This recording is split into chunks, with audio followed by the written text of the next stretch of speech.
Assalamualaikum warahmatullahi wabarakatuh. Mahasiswa, mahasiswi pada perkuliahan di tingkat kemahiran hukum internasional.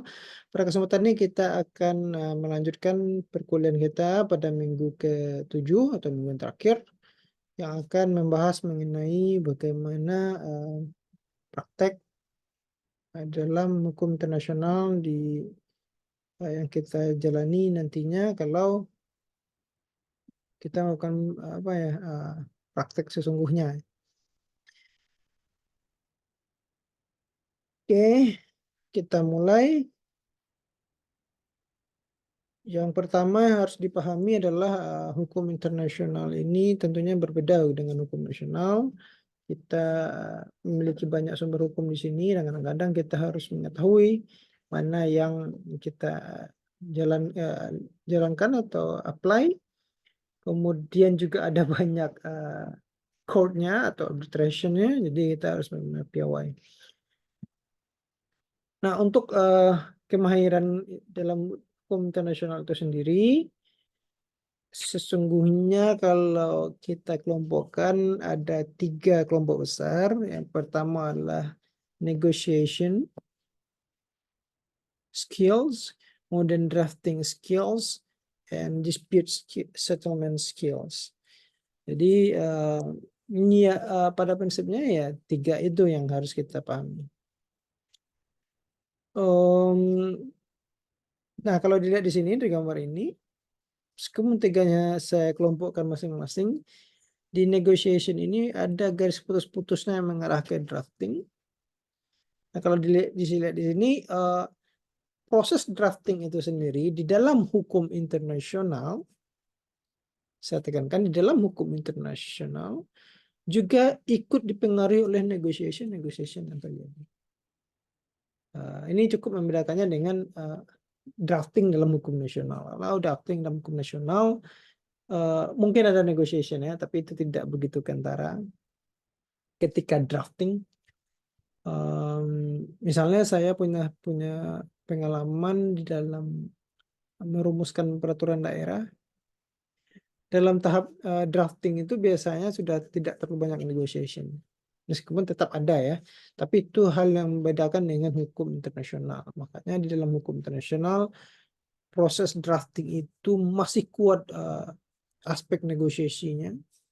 Karena di sanalah kita menegosiasikan bagaimana aturan-aturan itu benar-benar bisa dimasukkan di dalam suatu perjanjian, di dalam suatu konvensi, dalam suatu kesepakatan. Sejauh mana aturan-aturan yang ditetapkan itu malah menguntungkan kita atau merugikan kita kalau kita sadar ya.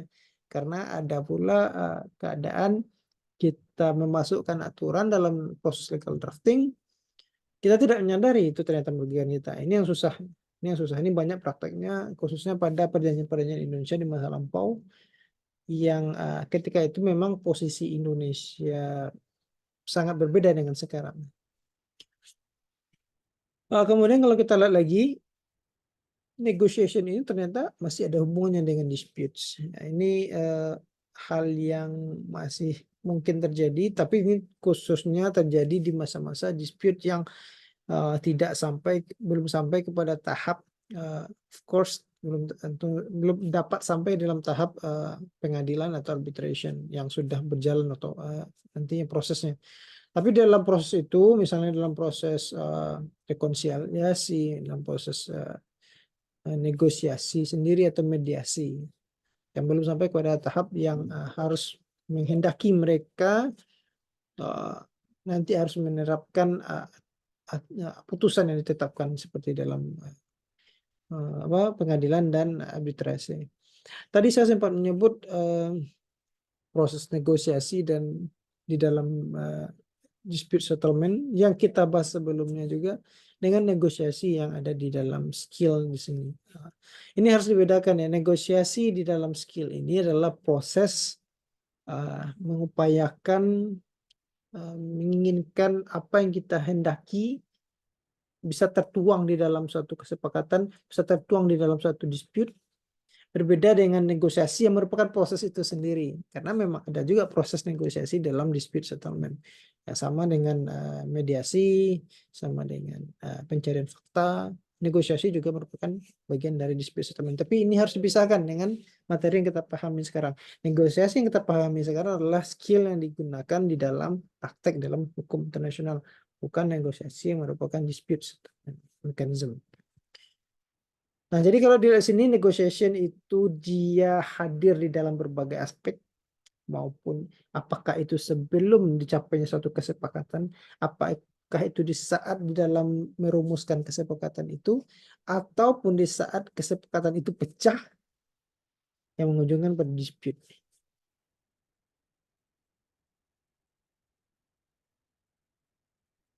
Kita mulai kepada negotiation itu sendiri. Kalau kita lihat negotiation itu banyak, Pak. Iya, banyak. Makanya kita bisa lihat di sini, kita bisa klasifikasikan di sini adalah negosiasi itu setidaknya ada 3 klasifikasi di dalam hukum internasional. Yang pertama, negosiasi yang lahir karena adanya mutual interest. Ya, ketika negara A dengan negara B itu ingin ingin merencanakan kegiatan atau kerjasama, dia akan melakukan negosiasi yang merupakan mutual interest mereka. Misalnya perjanjian jual beli barang ini tertentu, atau perjanjian ekstradisi antara Indonesia dengan Singapura. Ini sama-sama punya mutual interest. Nah, untuk itu muncullah suatu negosiasi-negosiasi yang membuat mutual interest itu dapat dituangkan dalam suatu kesepakatan. Kemudian ada lagi negosiasi yang merupakan proses melakukan perkembangan hukum internasional sendiri, atau proses memberikan kodifikasi dalam hukum internasional sendiri. Negosiasi-negosiasi ini biasanya muncul di dalam bentuk multilateral treaty. Yang namanya international development ya tentu harus berupa perkembangan hukum internasional sendiri, yaitu multilateral treaty, mengkodifikasikan hukum kebiasaan misalnya, atau merumuskan suatu aturan yang diakui secara hukum internasional termasuk WTO misalnya, atau pengaturan-pengaturan dalam hukum lingkungan internasional. Apa yang membedakan dengan mutual interest tadi? Negosiasi dalam mutual interest tidak selalu dia harus dituangkan ke dalam perjanjiannya. Karena konsepnya hanya bagaimana kedua negara ini sama-sama memperoleh apa yang mereka inginkan, sama-sama mencapai apa yang mereka upayakan bersama. Dia tidak harus berupa legal international development itu sendiri. Tidak harus berupa hukum internasional.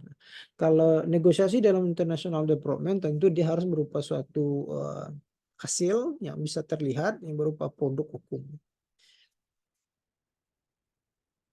Kemudian yang terakhir adalah negosiasi dalam dispute settlement.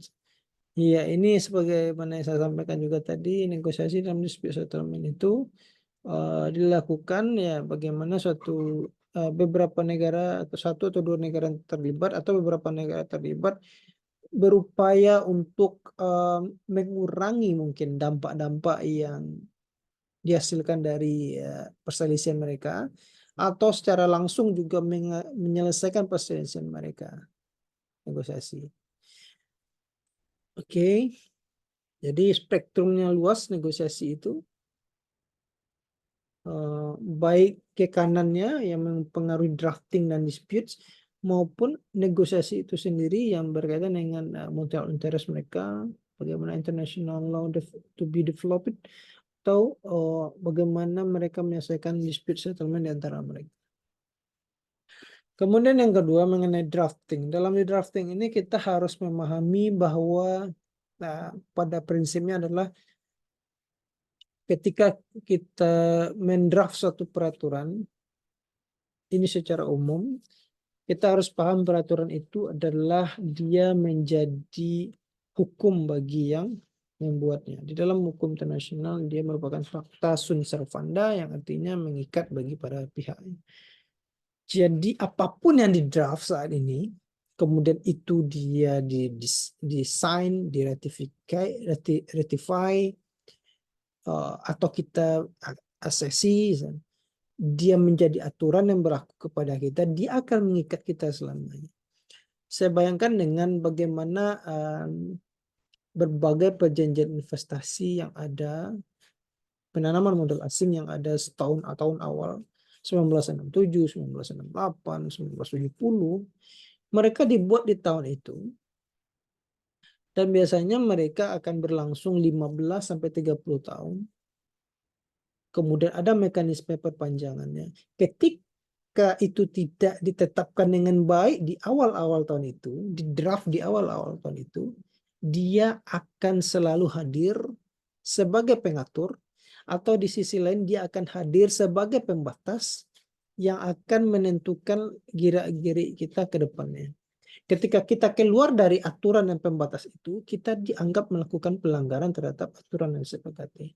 Ketika kita sedikit saja melenceng dari aturan yang sudah kita draft bertahun-tahun lama itu, kita akan berada di dalam penjara yang kita ciptakan sendiri. Jadi drafting itu sangat penting. Yang pertama, kita harus melihat bagaimana language yang kita sampaikan. Language itu dia kita buat di dalam peraturan hukum internasional itu harus clear. Setiap provisi ketentuan-ketentuannya itu harus clear. Objek yang diatur itu apa, semua materi-materi muatannya harus clear supaya tidak ada timbul kekurangan-kekurangan atau hal-hal yang melemahkan daripada tujuan dibuatnya perjanjian hukum internasional itu. Jadi dia harus jelas, buat sejelas-jelasnya. Ini berkaitan dengan certainty. Kadang-kadang kita membuat pengaturan, misalnya setiap negara dilarang untuk membatasi misalnya kegiatan penanaman modal asing dari negara lain, misalnya kata-kata seperti itu. Misalnya setiap orang dilarang untuk membatasi kegiatan penanaman modal asing dari negara lain. Ini kita tidak tahu seberapa jauh ini dimaknai. Kalau kita hanya membuat seperti itu, kita tidak memberikan clear statement, a certain statement yang bisa membuat orang punya satu pemahaman. Karena kata-katanya misalnya setiap orang dilarang untuk membatasi kegiatan penanaman modal asing dari negara. Setiap negara dilarang untuk membatasi kegiatan penanaman modal asing oleh negara lain. Membatasinya apa saja bentuknya. Kemudian apakah membatasinya itu secara langsung atau tidak langsung. Membatasinya itu iya, kata-kata membatasi tidak jelas. Makanya di dalam drafting itu harus diperjelas. Makanya di dalam drafting-drafting yang modern sekarang, peraturan-peraturan yang modern sekarang, mereka misalnya ketika membuat seperti itu, misalnya setiap negara dilarang membatasi kegiatan penanaman asing dari negara lain. Biasanya ada ayat berikutnya, for greater certainty, misalnya untuk kejelasan lebih jauh itu ya, membatasi di sini dimaksud adalah membatasi secara langsung. Membatasi secara langsung adalah 1, 2, 3, 4. Kegiatan seperti ini dikecualikan dari membatasi langsung. Jadi harus jelas, harus detail. Kalau tidak mau satu pasal itu bisa menjadi sumber perselisihan yang akan selalu muncul. Jadi satu kata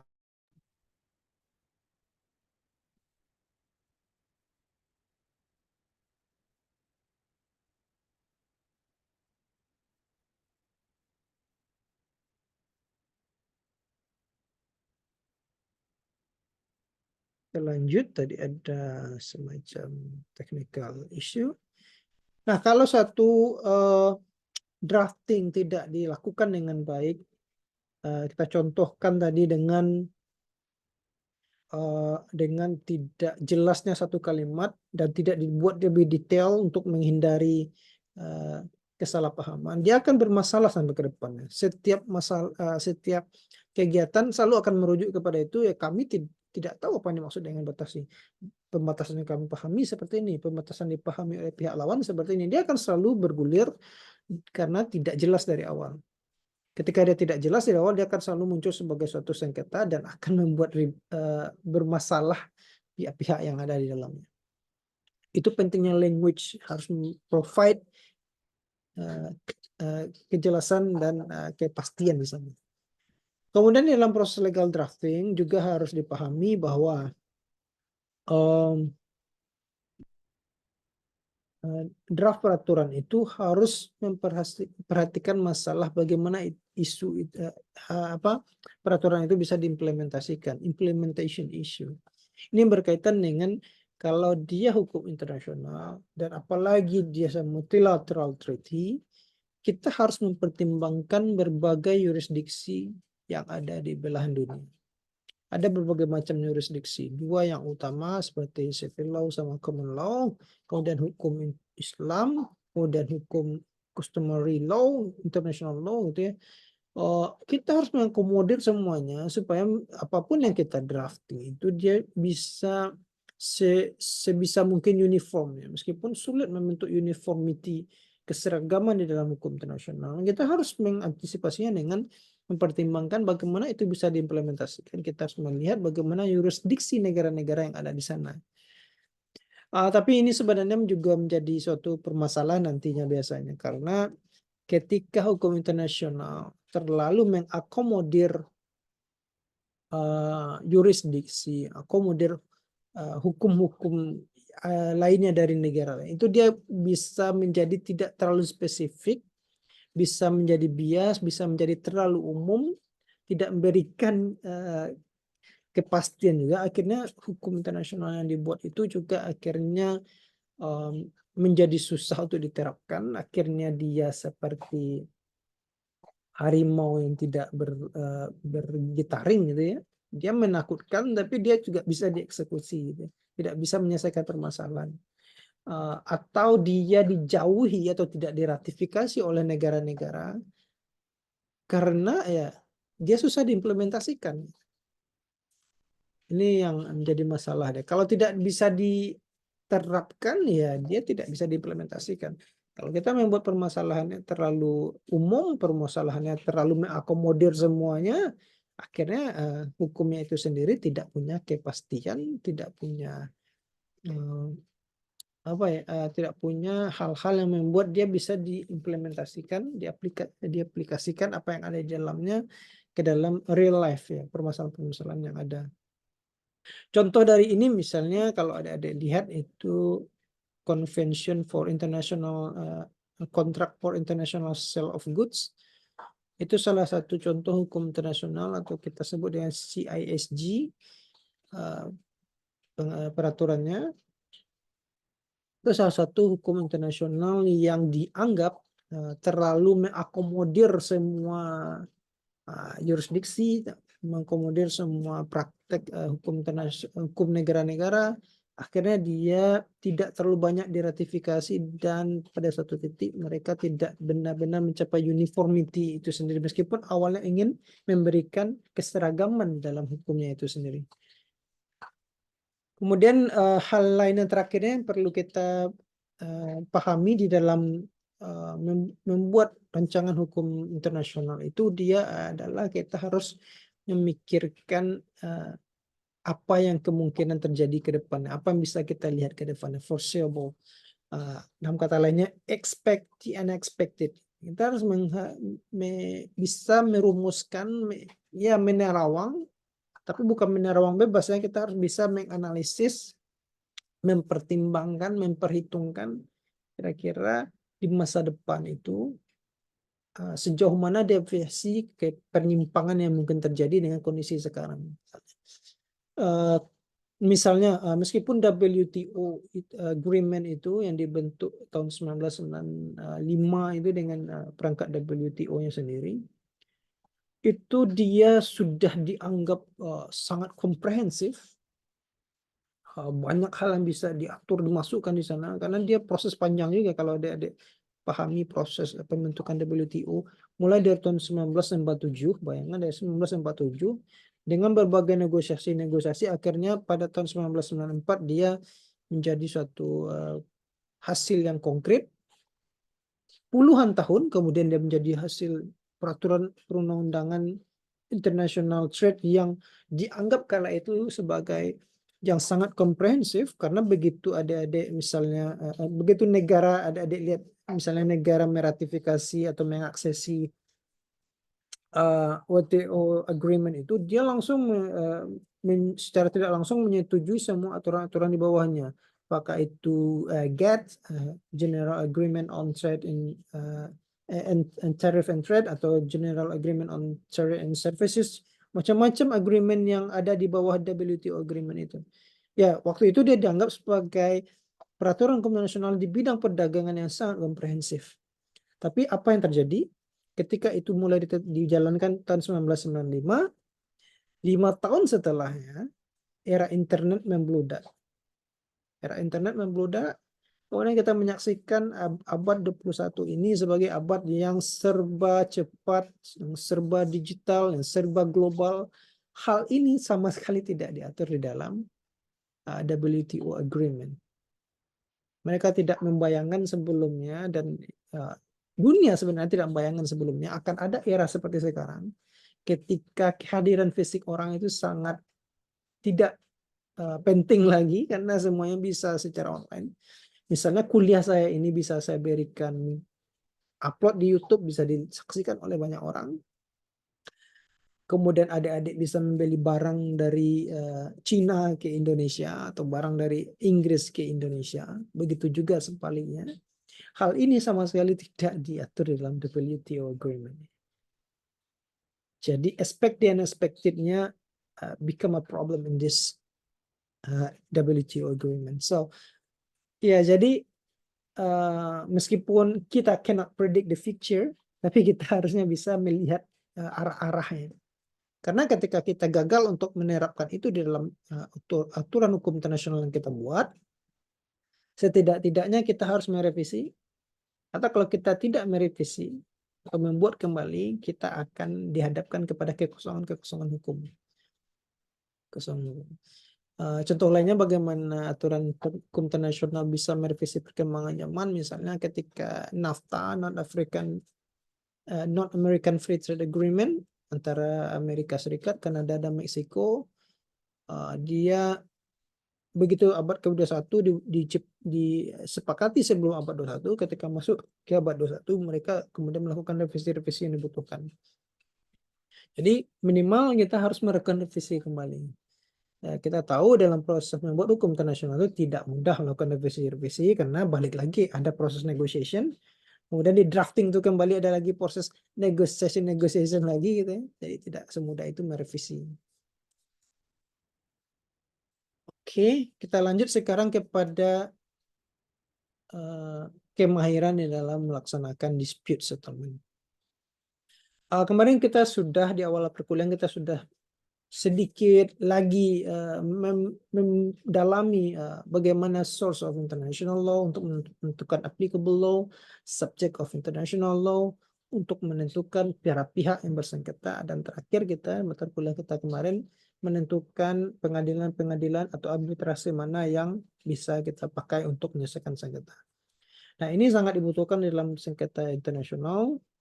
Yang pertama dalam proses identifikasi, dengan mengetahui subjeknya kita menentukan para pihak yang bersengketa, partisnya, yang mengetahui sumber hukum yang apa yang ada di dunia ini, kita bisa mengetahui applicable law. Dengan mengetahui berbagai macam pengadilan atau arbitrasi atau mekanisme penyelesaian sengketa, kita bisa menentukan jurisdiksi kemana gugatan tuntutan diarahkan. Nah, ada yang secara umum antara negara dengan negara, ada yang dengan hubungan dengan laut, ada hubungan dengan perdagangan, gitu ya. Ada hubungan dengan kejahatan internasional seperti yang kita pahami bersama, ada yang berhubungan dengan kegiatan investasi misalnya. Kita harus mempunyai skill itu untuk menentukan kemana arahnya. Jangan sampai nanti ketika adik-adik menamatkan kuliah di sini, adik-adik akan bingung sendiri.